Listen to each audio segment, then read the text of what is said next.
ভোর ৫টায় কার্লো আনচেলত্তির ব্রাজিলের অভিষেক হচ্ছে আজ সকালেই একুয়েদরের বিপক্ষে বিশ্বকাপ বাছাই পর্বের ম্যাচ।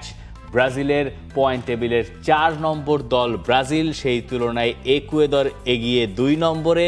আর এই ম্যাচের সব আকর্ষণের কেন্দ্রবিন্দুতে একজনই। কিভাবে কার্লো আনচেলত্তি ব্রাজিলের হয়ে তার ক্যারিয়ারটা শুরু করেন সেটাই মানে সবার আগ্রহের কেন্দ্রবিন্দুতে।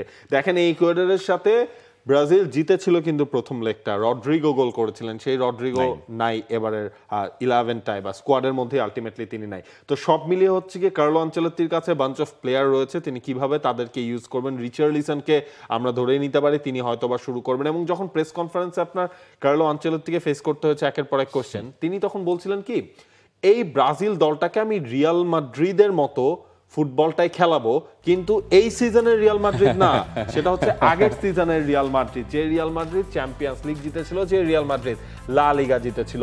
এখানে তার বড় একটা রোলেই থাকবেন ভিনিসিয়াস জুনিয়র, সেটা তিনি ক্লিয়ার কাট বলে দিয়েছেন যে ভিনিসিয়াস জুনিয়রকে ব্রাজিলের জার্সিতে সবাই নিষ্প্রভ দেখেন, সেই ভিনিসিয়াস জুনিয়রকে অ্যাক্টিভ তিনি করে ফেলতে চান। ম্যাচের আগে প্রেস কনফারেন্সে ব্রাজিলের রীতি অনুসারে তাকে জিজ্ঞাসা করা হয়েছিল আপনার 11 কি। এখন যখন ব্রাজিলের প্র্যাকটিস চলছিল এর আগের দিন, তখন ক্যামেরায় তো সাধারণত ইউরোপে যেটা হয় ম্যাচের আগের দিন ওই ফুটেজগুলো নেওয়া যায়।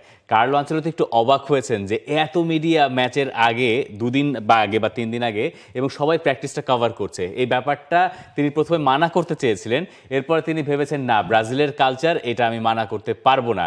এটা তার একটু হজম করতে কষ্ট হয়েছে, এত বছর ধরে তিনি কোচিং করাচ্ছেন, কিন্তু তার জন্য ব্যাপারটা কঠিন। তারপর তিনি মেনে নিয়েছেন যে ঠিক আছে, এটা সবাই থাকবে, কারণ এটাই এখানকার নিয়ম। ম্যাচের আগের দিন প্রেস কনফারেন্সে যখন তাকে জিজ্ঞাসা করা হলো আপনার 11 কি, কারণ ব্রাজিলের আগের কোচেরা প্রায় সময় 11 দিয়ে দিতেন, কারণ এই চাপ তারা নিতে পারতেন না বা অনেক প্রশ্ন থাকতো সেরকম কিছু। তখন তিনি হেসে হেসে জবাব দিচ্ছেন যে আমি আমার 11টা যদি এখন দিয়ে দিই, এটা আমার জন্যও বাড়াবাড়ি হয়ে যাবে। একজন ভদ্রলোক কোচ হিসেবে সব জিতেছেন ক্যারিয়ারে, চ্যাম্পিয়ন্স লিগ জিতেছেন, এতগুলো লিগ যেটা আছে, তিনি বলছেন একাদশ বলে দেওয়াটা আমার জন্য একটু বাড়াবাড়ি, এবং এরপরে হেসেছেন। তারপর বলছেন তবে আমার ধারণা সেটা নিয়ে তো আছেই, আগে ফুটবলারদের বলি, এরপরে সবাইকে জানাবো, খেলোয়াড়রা সকালে একাদশ জানবে। ম্যান ম্যানেজার হিসেবে কার্লো আনচেলত্তি কেন ভালো, তার এই কথার ভেতরে সেটা আছে। আগে তিনি ফুটবলারদের জানাবেন, ফুটবলাররা কি আপনার মনে হয় এতক্ষণে জানেন না? জানেন, হ্যাঁ জানেন না, জানেন তো, কিন্তু লাস্ট ট্রেনিংটা তো হয়েও গেছে, আপনি বাংলাদেশের টাইম হিসাব করলেও লাস্ট ট্রেনিং সেশনটা কিন্তু হয়ে গেছে। তো এর ফাঁকে ফাঁকেও তিনি বলছেন হ্যাঁ হয়তো বা 4-3-3-তে আপনারা দেখবেন, হয়তো বা 4-4-2-তে আপনারা দেখবেন, যেই ফরমেশনগুলো রিয়াল মাদ্রিদে তিনি ইউজ করতেন সেটাই হয়তো বা ব্রাজিলে তিনি দেওয়ার চেষ্টা করবেন। এবং সেই হিসেবে ব্রাজিলের সম্ভাব্য একাদশের যে একটা ধারণা পাওয়া যাচ্ছে, যারা হঠাৎ করে দেখে এখানে রাফিনিয়াকে খুঁজে পাচ্ছে না, তাদের জানানো দরকার রাফিনিয়া কার্ড সাসপেনশনের কারণে এই ম্যাচটা খেলতে পারছেন না। ক্যাসিমিরো, রিচার্লিসন দুজনকে ডাকলেন লম্বা সময় পর, দুজনেই আছেন ব্রাজিলের এই স্কোয়াডটায়। ধারণা করছেন লোকে যে এরকম একটা মিডফিল্ড ডায়মন্ড হতে পারে, যেহেতু বলা হচ্ছে যে এই সিজন নয় আগের সিজনের রিয়াল মাদ্রিদকে ফলো করতে পারেন কার্লো আনচেলত্তি। সেই ক্ষেত্রে এই কারণেই ভিনিসিয়াস এবং রিচার্লিসন, যাকে তিনি প্রায় কয়েক বছর পরেই দলে রেখেছেন, এরকম একটা ধারণা করা হচ্ছে।